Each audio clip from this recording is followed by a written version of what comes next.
think I've ever asked you, why the name Rockefeller?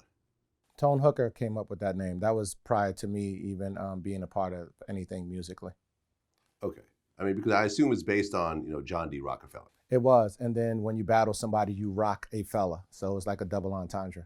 Well, one thing I've never also asked you, I mean, I'm pretty sure I know the answer to your number one, but if you were to rate your top 5 Jay-Z albums, how would you rate them? How would you rank them? I don't know if I have a particular order, but, I know Reasonable Doubt, American Gangster would be in there. Okay, so Reasonable Doubt would be number 1?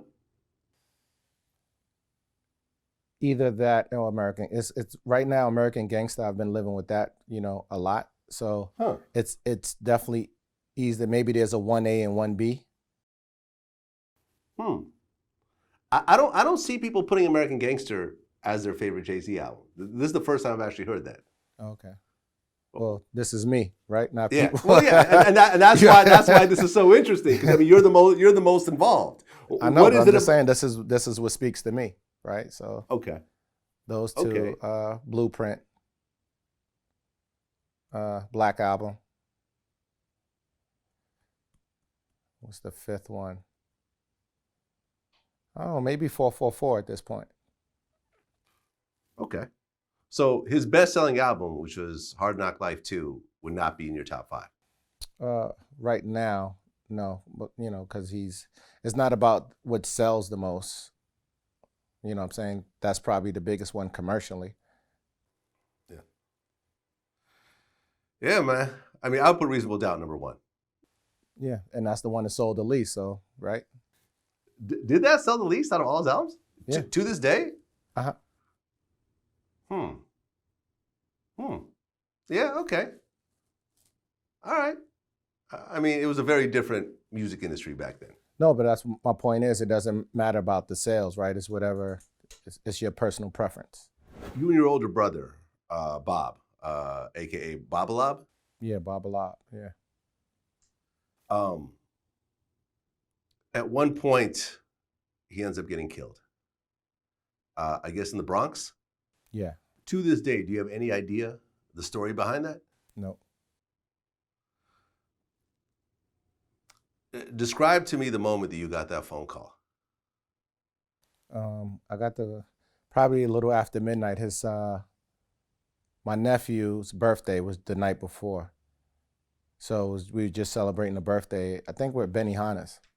And then said he was going out, and then my sister called and said the police came to her door and told her that he was killed, shot 9 times.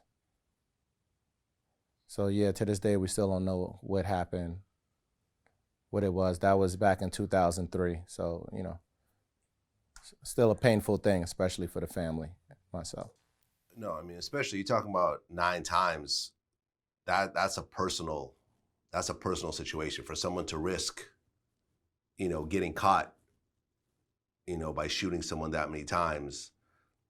That was something obviously very personal between the two of them.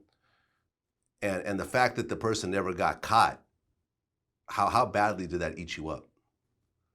I mean, you can imagine for anybody, right, going through that and wanting to see justice. So I know you're talking about me specifically, but I mean, it's a painful thing for my family as well, right?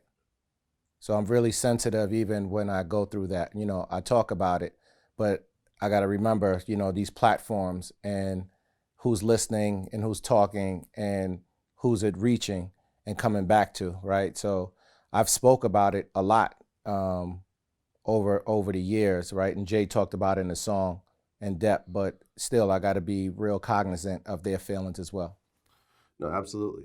Because at the time that it happened, Jay was working on the Black album, right? Yeah. Okay.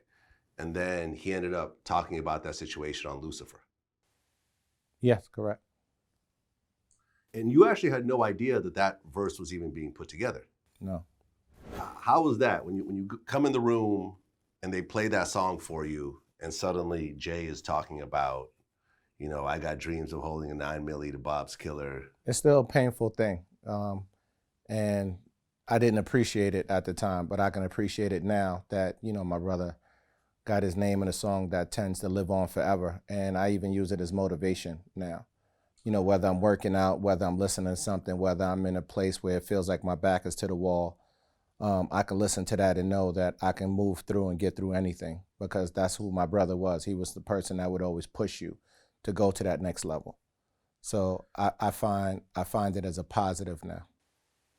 Yeah, I mean, I guess when they played you that, when they were playing the album, they played that song last because they were kind of nervous about playing that for you. And yeah, like you said, at the time, it kind of fucked you up even listening to it. Yeah. So you're sitting, you have this situation that, your brother gets killed and you have absolutely no idea who did it. But, me and you, when we were at the party, you and I had this conversation, you did reach a level of, self-closure when I guess you got locked up, right? Yeah, and I had to come, and actually say the words that I would forgive the person without seeing them, right? So forgiveness, I think, isn't just about words, it's a feeling as well, you know what I'm saying, and really letting that go, because I spent 9 years without looking at a picture of my brother